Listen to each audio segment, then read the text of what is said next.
Good morning, student. This is the first lecture of the book Political Science, Democratic Politics, Part First. Okay, its first chapter is what is a democracy, why democracy. Okay, in this chapter we will study about the what is democracy, what are its features. After going through this chapter, we should be able to differentiate between a democratic form of government and a non-democratic government. Okay. तो let start the chapter. इस chapter में सबसे पहले different जो student और teacher के बीच में conversation के बारे में बताया गया है, जिसमें स्टूडेंट जो है आस्क कर रहे हैं टीचर से कि डेमोक्रेसी की डेफिनेशन क्या है।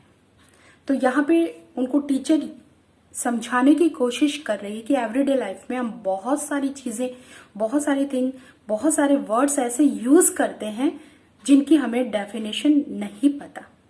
फॉर एग्जाम्पल जैसे pen, rain, love, other. Okay, तो इनकी डेफिनेशन होती क्या है, लेकिन हम बहुत ही इसका यूज अच्छे से करते हैं। तो कुछ स्टूडेंट यहाँ पे बताने की भी कोशिश करते हैं कि उन्होंने डेफिनेशन सुना है। अब्राहम लिंकन की definition, democracy is government of the people, bye the people and for the people. तो यहां ये डेमोक्रेसी वर्ड आया कहां से? तो डेमोक्रेसी जो वर्ड है वो ग्रीक लैंग्वेज का वर्ड है। ओके, तो democracy come from a Greek word. ये ग्रीक वर्ड है आपका डेमोक्रेशिया। डेमोक्रेशिया दो ग्रीक वर्ड से मिलके बना है, demo plus क्रेशिया। Demo means people, क्रेशिया मतलब rule. It means rule by the people, जनता का राज। इट मीन्स वो लोग जो इलेक्ट होते हैं थ्रू पीपल, उनका जो रूल होता है उसे ही डेमोक्रेसी बोला गया है। ओके, और एक सिंपल डेफिनेशन फिर हमारे सामने आती है, और ये डेफिनेशन है democracy is a form of government in which the rulers are elected by the people. Okay, तो इससे पहले जो चैप्टर था हमारा, जो कि सिलेबस से डिलीट हो चुका है, उस सिलेबस, तो उस चैप्टर में बहुत कुछ एग्जाम्पल ऐसे थे, यहाँ वहां पे पूरा चैप्टर हमने स्टडी कर लिया, लेकिन उसमें कोई डेमोक्रेसी की प्रॉपर क्या डेफिनेशन है वो हमें यहाँ पे नहीं बताई गई। लेकिन यहाँ पे कुछ एग्जाम्पल है, उसी से लेकर हम यहाँ पे उसको एक्सप्लेन करने की कोशिश करते हैं कि democracy is a form of government in which the rulers are elected by the people. तो first example is about the Myanmar. तो यहाँ म्यांमार का जो एग्जाम्पल है उसमें आर्मी रूलर्स जो है, आर्मी वहां पे रूल करती है। तो यहाँ पे ये जो आर्मी रूलर्स है वो not elected by the people, जनता के द्वारा वो इलेक्टेड नहीं है। And second example dictator Pinochet, वो भी क्या है, जनता के द्वारा इलेक्टेड नहीं है। थर्ड है सऊदी अरेबिया का एग्जाम्पल है। यहाँ पे सऊदी अरेबिया के अंदर भी हम बोल सकते हैं कि वो जो रूलर, वहां पे रॉयल फैमिली का रूल चलता है, तो ऐसी कंडीशन में जो रूलर है वो जनता के द्वारा इलेक्टेड नहीं है, because the people have choose them to do so, but because they happen to be born into the royal family, इसलिए वो वहां का रूलर है। तो यहाँ पे तीनों एग्जाम्पल्स बताते हैं कि जो भी वहां के रूलर हैं वो जनता के द्वारा इलेक्टेड नहीं है, तो यहाँ पे डेमोक्रेसी नहीं है। तो फिर डेमोक्रेसी है क्या, कौन से रूलर? तो यहाँ इस सिंपल डेफिनेशन के अंदर पर्टिकुलर 4 जो वर्ड्स यूज होते हैं, जिनको हम यहाँ पे बहुत ही डेप्थ से एक्सप्लेन करेंगे, डिटेल से एक्सप्लेन करेंगे। The first word is here the ruler, rulers. तो यहाँ पे रूलर कौन है? ये जो रूल करते हैं, क्या ये जनता के द्वारा इलेक्टेड है? ओके, सेकंड, क्या ये if they elected by the people, तो क्या ये डिसीजन ले पाते हैं? क्या जो डिसीजन लिया जाता है वो इन्हीं का होता है? ओके, ये स्टडी करेंगे। सेकंड वर्ड यहाँ पे है इलेक्टेड वर्ड है, जो हम इलेक्शन, यहाँ पे इसको इलेक्शन में मानते हैं कि जो भी इलेक्शन हो रहा है, ओके, तो ये जो इलेक्शन है फ्री एंड फेयर है। ओके। थर्ड, द पीपल, भाई elected by the people, it means ये जो लोग हैं, सिटीजन्स है, क्या इक्वली यहाँ पे हर सिटीजन को वो अपॉर्चुनिटी दी गई है कि they can cast their vote. Okay, तो इस चीज को स्टडी करेंगे इसके अंदर। और फोर्थ है आपका form of the government. Okay, तो यहाँ पे जो गवर्नमेंट बनाई गई है, यहाँ गवर्नमेंट कैसे वर्क करती है, क्या वो जैसा चाह रही है वैसा कर पाती है, या कुछ बाउंडेशन या कुछ लिमिट्स के अंदर रहकर वो वर्क करती है। ओके, इन सब चीजों की हम इसमें स्टडी करेंगे और यही हमारे फीचर्स ऑफ डेमोक्रेसी कहलाएंगे। तो सबसे पहले रूलर्स से रिलेटेड हमारा फर्स्ट पॉइंट है यहाँ पे, major decision by elected leaders. Okay, तो यहाँ पे एग्जाम्पल, इस पॉइंट को पहले एक्सप्लेन ना करके सबसे पहले यहाँ पे हमें एक एग्जाम्पल दिया गया है और एग्जाम्पल पाकिस्तान का है। पाकिस्तान अक्टूबर 1999, मतलब 999 है यहाँ पे। और इस समय पाकिस्तान में जो वहां की गवर्नमेंट है, जो इलेक्टेड गवर्नमेंट है, उसको ओवरथ्रो कर दी जाती है। किसके थ्रू? मिलिट्री के द्वारा।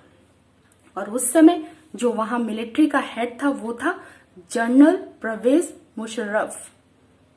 मुशर्रफ जो पर्सन है वो वहां का चीफ एग्जीक्यूटिव अपने को डिक्लेयर कर देता है और कुछ समय तक वो जो पावर है, प्रेसिडेंट का जो पावर है, वहां तक वो पर्सन पहुंच जाता है।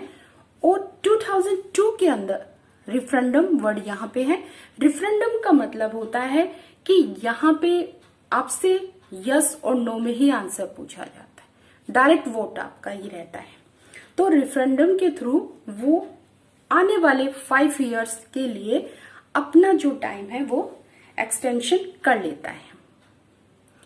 लेकिन यहाँ पे पाकिस्तान मीडिया और ह्यूमन राइट ऑर्गेनाइजेशन जो है, उन्होंने इसका खुलासा किया है कि जो रिफरेंडम उसने करवाया था वो पूरी तरह से मेल प्रैक्टिसेस था, पूरी तरह से उसमें धोखा हुआ था। In August 2002, he issued a legal framework order. Okay, legal framework order के अकॉर्डिंग उन्होंने क्या किया, पाकिस्तान का जो भी कॉन्स्टिट्यूशन था उसको अपने अकॉर्डिंग जो है चेंज किया। इट मीन्स अपने पावर को उन्होंने इंक्रीज कर लिया।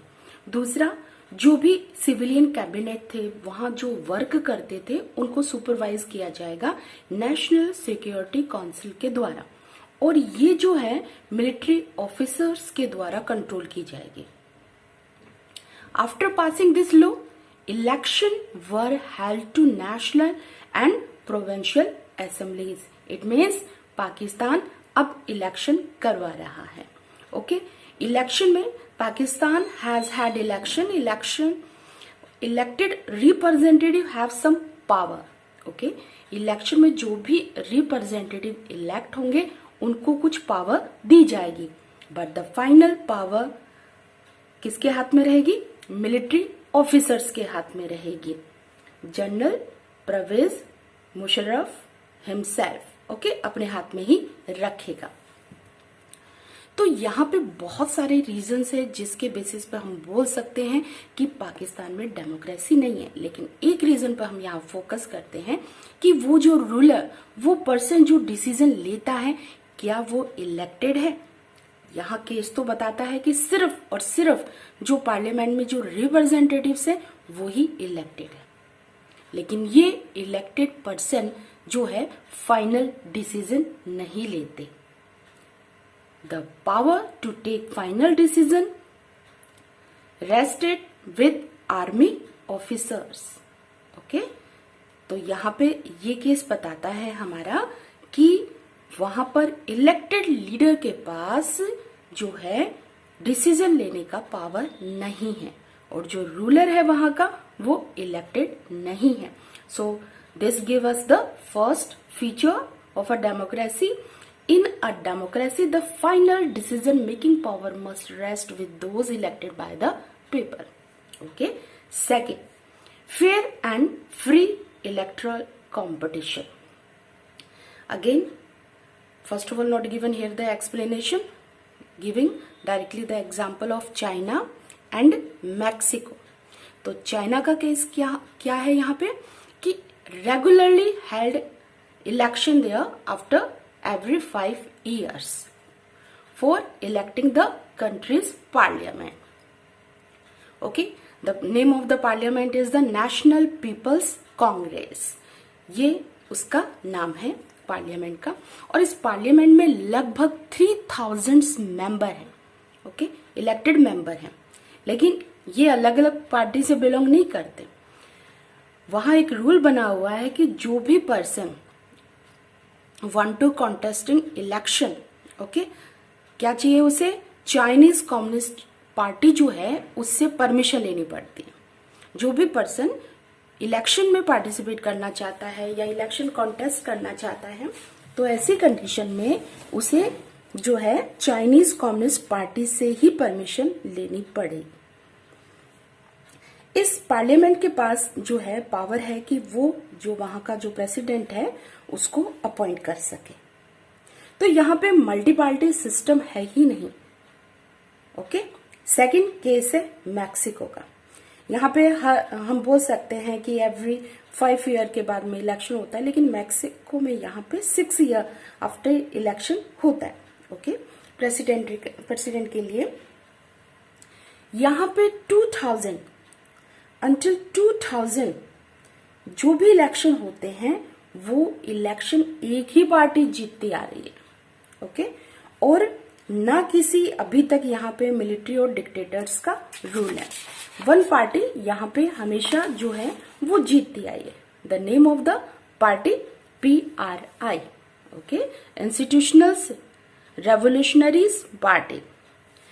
ऐसी बात नहीं है कि ये पार्टी इलेक्शन कंटिन्यू विन कर रही है, तो ऐसी कंडीशन में कोई भी वहां पे अपोजिशन पार्टी नहीं है. बहुत सारी वहां पे अपोजिशन पार्टीज हैं और वो इलेक्शन जो है इलेक्शन में भी जो है पार्टिसिपेट कर रही, but never manage to win.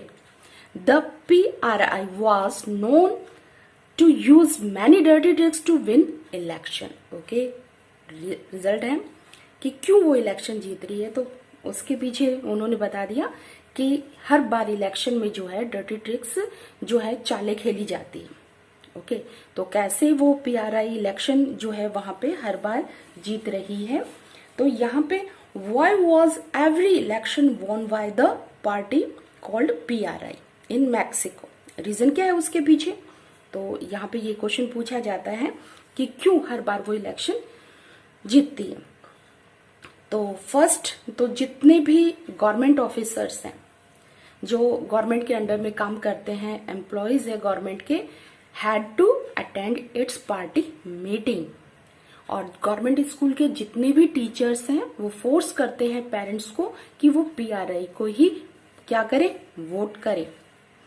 और कभी कभी ऐसा होता है यहाँ पे कि जो अपोजिशन पार्टी है जो उसको क्रिटिसाइज करती है, इट मीन्स गवर्नमेंट को अगर अपोजिशन पार्टी क्रिटिसाइज करती है तो वो उसको इग्नोर करते हैं और खुद जो है निशाना बनाते हैं अपोजिशन पार्टी को. मीडिया पे भी PRI का कंट्रोल है. और कभी कभी क्या होता है, sometimes the polling booth were shifted from one place to another in the last minute, which made it difficult for the people to cast their vote. PRI spent a large sum of money to win the election. Okay, तो ये सारी चीजें हैं जो PRI continue कर रही हैं. तो हमारे पास यहाँ पे दोनों केस आ चुके हैं. फर्स्ट केस चाइना का है. चाइना में होता क्या है कि वन पार्टी सिस्टम है, तो कोई भी ऑप्शन यहाँ पे जो है वोटर को नहीं है. एंड सेकंड केस मैक्सिको का है जिसमें ऑप्शन तो दिया जाता है, मल्टी पार्टी सिस्टम है, बहुत सारी पार्टीज जो हैं इलेक्शन में यहाँ पे पार्टिसिपेट करती हैं, लेकिन यहाँ पे मेल प्रैक्टिस के कारण क्या है कि जो पार्टी है PRI ही वो ही इलेक्शन को है जीतती है. तो a second feature to our understanding of the democracy is here A democracy must be based on a free and fair election where those currently in a power have a fair chance of losing. Okay? अगर राजस्थान की मैं यहाँ पे बात करूँ, राजस्थान की, तो यहाँ पे हर 5 ईयर से जो है गवर्नमेंट चेंज होती आ रही है। पिछले 25 या 30 सालों का अगर आप हिस्ट्री देखो तो 5 year mister Ashok Gehlot from the Congress party, and after 5 years Vasundhara Raje from BJP. Next फिर मिस्टर अशोक गहलोत, देन वसुंधरा राजे, फिर मिस्टर अशोक गहलोत। तो यहाँ पे फ्री एंड फेयर इलेक्शन की जो है एक चीज हम बोल सकते हैं कि जो रूलिंग पार्टी है, जो एक बार अपना जो सीट पकड़ के बैठ गई, वो भी इलेक्शन जो है हार जाती है। ओके, अब मैं आपको यहाँ पे कार्टून से रिलेटेड बता दूं। ये सीरिया से रिलेटेड है। एशियन कंट्री है, स्मॉल वेस्ट एशियन कंट्री है सीरिया, और इसमें जो बता के रखा है कि the ruling Baath party and some of its small allies are the only parties allowed in the country. मतलब वहां पे सिर्फ जो है बाथ पार्टी है वो ही है। तो क्या ऐसा किसी दूसरी कंट्री के साथ भी है? चाइना और मैक्सिको में भी है क्या ऐसा? तो हम देखते हैं इसकी। तो सीरिया का यहाँ पे बता के रखा है कि yes this cartoon could be apply to China because there is one party rule in China, जो अभी अभी हमने डिस्कस किया था। Before contesting election a candidate need to approval of the Chinese Communist party, so China can not be said to be a true democracy. Now the next is the Mexico. Mexico has a multi-party system. Nationally, there are the 3 large political parties. It means opposition party there, okay? But always election won by the PRI. Why? Because he played the many dirty tricks. But until 2000, every election was won by the PRI. The PRI was known as to use many dirty tricks to win election. So the cartoon can also be applied to Mexico until the 2000 election. Okay? तो ये cartoon जो है China के ऊपर भी apply होता है, Mexico के ऊपर भी अप्लाई होता है। और यहाँ पे है कि देखिए वेपन है, डेमोक्रेसी है, ये जो यहाँ पे दिया हुआ है वो पूरा का पूरा इलेक्शन को बता रहा है कि इलेक्शन का जो पोलिंग बूथ है उसको कैप्चर कर लिया जाता है आर्मी के बेसिस, आर्मी के थ्रू। ओके, तो यहाँ पे ये again asking does this happen sometimes in your country as well? Yes, sometimes ये हमारी कंट्री में भी हमें देखने को मिलता है। Next cartoon here. ओके, तो यहाँ पे मनी के पावर को दिखाया गया है। ये देखिए यहाँ पे मनी के पावर को दिखाया गया है। At the time of election the political parties okay spend a lot of money to win the election. Political party, okay, not only political parties, the government also spend a lot of money to conduct the free and fair election. It means हम बोल सकते हैं election में बहुत खर्चा होता है। This cartoon suggests that we can become the winner in election with the help of money power. Okay, and the next is cartoon 4. Okay, इस कार्टून में क्या है? इस कार्टून में यहाँ पे एटलीस्ट 1 मैन 1 वोट, यहाँ पे जो पीपल है वो डिमांड कर रहे हैं कि हमें वोटिंग राइट दिया जाए। ओके, तो यहाँ पे कार्टून में क्या दिखाने की कोशिश की गई है? All the people are saying about the equality of the right to vote and equal value of each man's vote.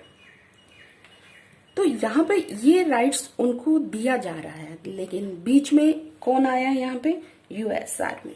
US army ने यहाँ पर आकर डेमोक्रेसी स्टैब्लिश कर दी, जो कि पहले से ही वहां पे डेमोक्रेसी स्टैब्लिश होने की प्रोसेस।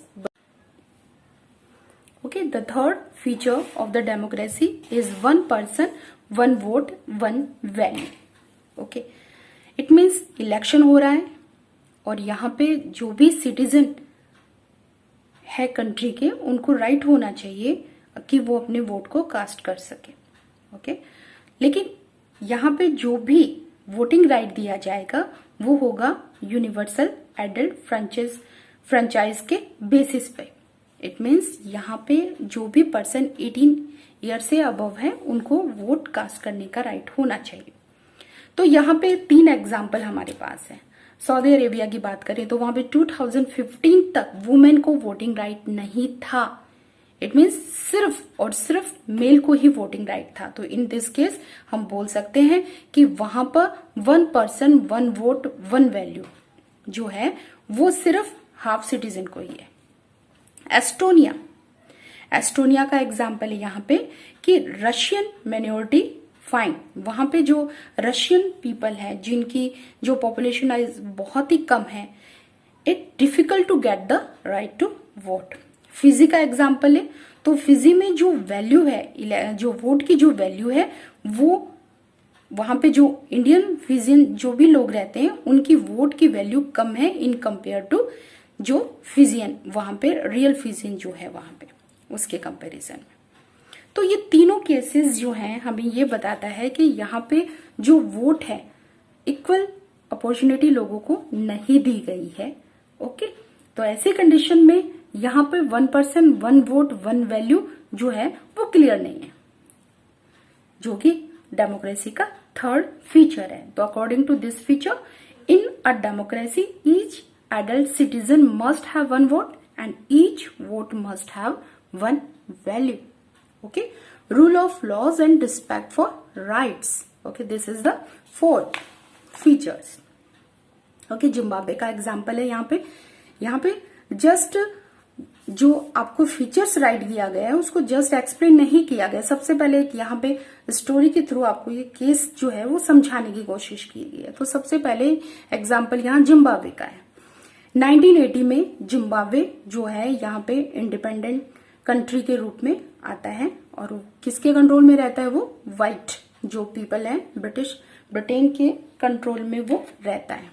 ओके, इस अपने फ्रीडम स्ट्रगल में जो जानु पीएफ जो पार्टी है वहां की वो बहुत ज्यादा स्ट्रगल करती है और उसका जो लीडर है रॉबर्ट मुगाबे वो बहुत ही ज्यादा वहां पे पॉपुलर है और उसके बहुत ज्यादा बोल सकते हैं उसके एफर्ट से ही यहाँ पर जो है कंट्री अपना फ्रीडम गेन करती है। ओके, अब हुआ क्या, over the year his government change the constitution several times to increase the power of the president and make him less accountable.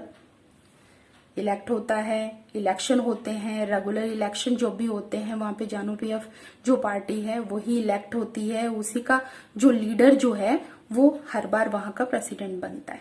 क्यों बनता है, यूज अनफेयर प्रैक्टिसेस इन इलेक्शन।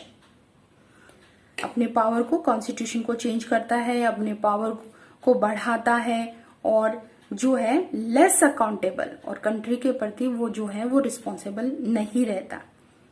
अपोजिशन पार्टी जो है, ओके, अगर अपोजिशन पार्टी उसके against खड़ी है तो उसको वो ब्रटली हम बोल सकते हैं रिप्रेस करता है। और जो भी मीडिया की अगर मैं बात करूं यहाँ पे टेलीविजन रेडियो तो इन सब पर भी उसका कंट्रोल है।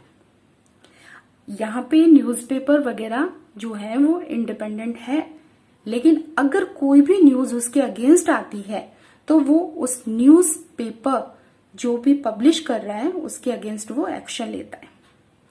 और जो भी गवर्नमेंट है जो वो जुडिशरी जो है वो कभी कभी उसको उसके अगेंस्ट हो जाती है तो फोर्सफुली वो उसको भी दबा लेता है। तो ये सारी चीजें क्या बता रही है, ये बता रही हैं कि वहां की कंट्री के सिस्टम से ऊपर वो जो पर्सन है वो हो गया है। ओके, पॉपुलर है तो पॉपुलर होना ही, वो लीडर जो है पॉपुलर है, लेकिन पॉपुलर होना ही काफी नहीं होता, बल्कि उस लीडर को कॉन्स्टिट्यूशन के अकॉर्डिंग जो है वो वर्क करना होता है, ना कि कॉन्स्टिट्यूशन को अपने अकॉर्डिंग चेंज करना होता है। तो ये भी एग्जाम्पल हमें बताता है कि जो रूलर है वो जनता के द्वारा इलेक्ट तो हो, लेकिन वो लॉज के अकॉर्डिंग रूल करे और उसके सिटीजन्स के जो राइट्स हैं उनका रिस्पेक्ट करे। जहां की जिम्बाब्वे के केस में ये सारी चीजें हमें एब्सेंट दिखाई दे रही। तो the next feature of the democracy, the fourth feature of the democracy is a democratic government rules within limits set by the constitutional laws and citizens' rights. Okay, then the final definition. Democracy, again, the democracy is a form of government in which the rulers are elected by the people.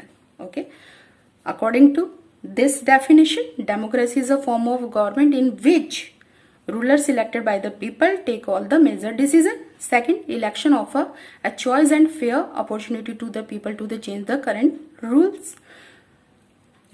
This choice and opportunity is available to all the people on the equal basis, and the exercise of this choice leads to a government limited by the basic rules of the constitution and the citizens' right. Okay, and the questions here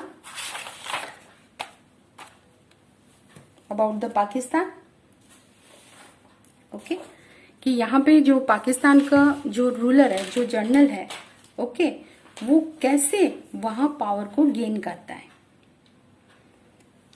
okay, how did the general Pervez Musharraf become the president of Pakistan. और Mexico party PRI, here is the work of the PRI. Why was every election won by the party called PRI in Mexico? Explain any 3 reasons. Okay, here. And the election about the China, not a free and fair because one party system here. So the China, whenever asking about the China, we have to write from here. And what is the democracy? Okay, the definition of Lincoln's, what is democracy, and also about features of the democracy. You can write the dark black words here. You can write just in your answer features of the democracy. Thank you.